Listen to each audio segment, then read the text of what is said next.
doing, Matt? Something. Something? Something silly. Possibly. Something good. Possibly. Something crazy.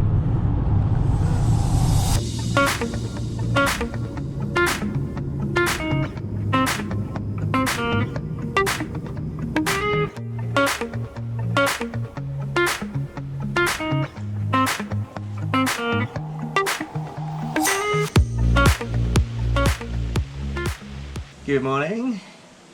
Might be wondering where I am in this strange little box. Spent the night in here last night. Let me walk outside and I'll give you a look at where I am and what it is I'm doing. How's the view? Unreal. Spent last night camping here in this awesome spot right on the water. This is actually just in the backyard of the person I'm buying this truck from.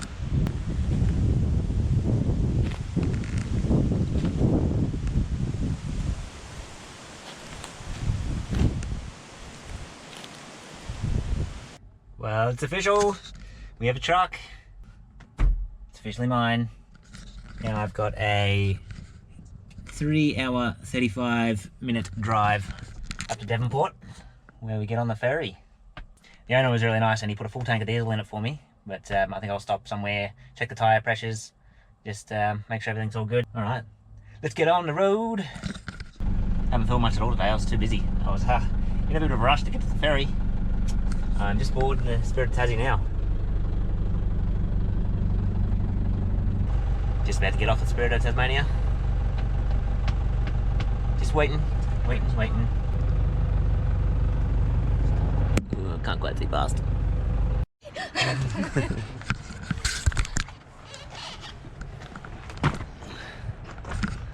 Hi. And your head height? Yep. What do you reckon? It's awesome. Bigger or smaller than you pictured? About what I hoped. Yeah. Yeah. Alright, now we're going to see Jess's first time trying to get into the truck. Short person problems. Alright. Well, it's not too bad. Feel like you're on top of the world? Yeah. It's really weird not having a bonnet. That's cool. And aircon! And electric windows. Windows. It's fancy. It's fancier than most of my cars. Yeah. Alright, I'll give you a tour of the truck. I'll show you everything it's currently got and I'll show you what I'm going to change. I'll give you a rough idea of what the plan is and then I can start making a start on it. It does have a camper back on the back of it, but it was just made by a fisherman and unfortunately it's not tall enough for me to stand up in. So unfortunately the whole camper back's coming off and I'm going to rebuild it from scratch. I'm going to build it a lot nicer than that one. It will look pretty similar though in the end of the day. It's going to be very similar dimensions, but there's going to be a lot of things that are going to change. I'll give you a bit of a tour now and I'll show you what it's got now and I'll show you a rough idea of what I'm going to change and what it's all going to end up like. Currently the box is approximately 3.7 meters long and about 2 meters tall overall. And then the width is about 2150. So the new box is going to be pretty much the same dimensions. Going to stick with the same width, same length. I'm just going to go a little bit taller and I'm going to cut the front corner off on the angle here because this front bit here catches a lot of wind and creates a lot of wind noise. Probably ruins the fuel economy a bit too. So I'll go, there'll be a box on the roof, then from about there it'll angle up on the 45, come up a little bit higher and then across, because unfortunately I can't actually stand up on the inside, so that's why I got to go taller.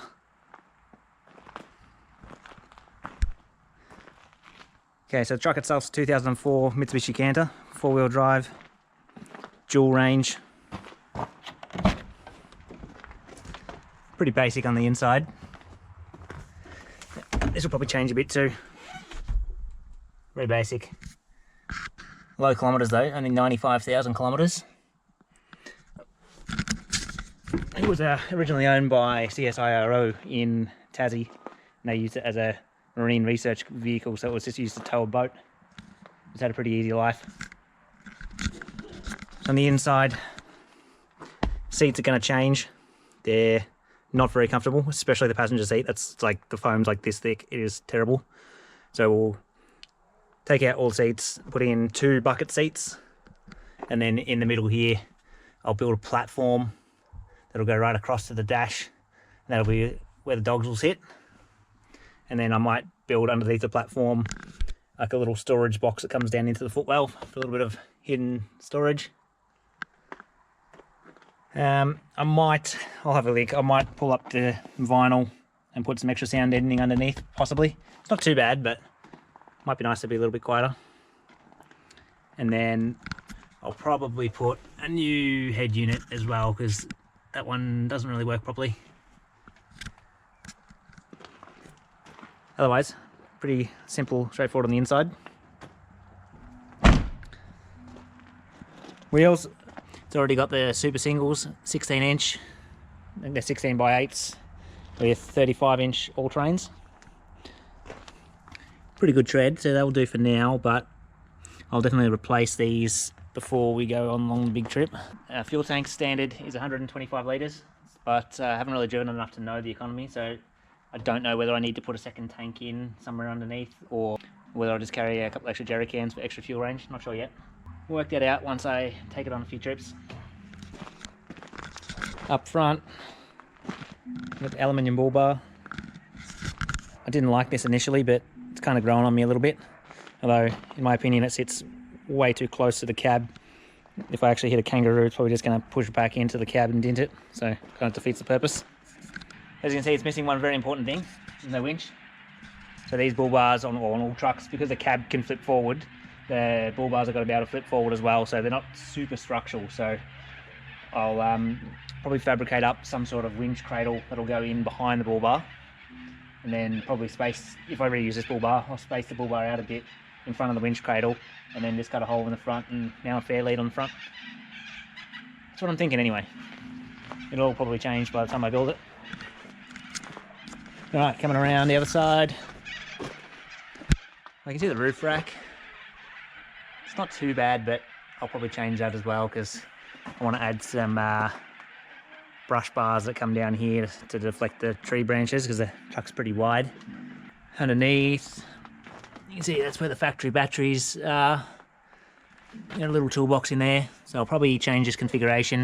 If I get rid of this battery cradle here, I can probably fit one large toolbox under here, and then relocate the batteries into the toolbox. Then I'll have heaps more storage underneath. But there's quite a bit of room under here. Definitely be able to fit some big under tray boxes under here. Got the factory tow bar. Hangs a bit too low for my liking, so I'm probably going to change that as well.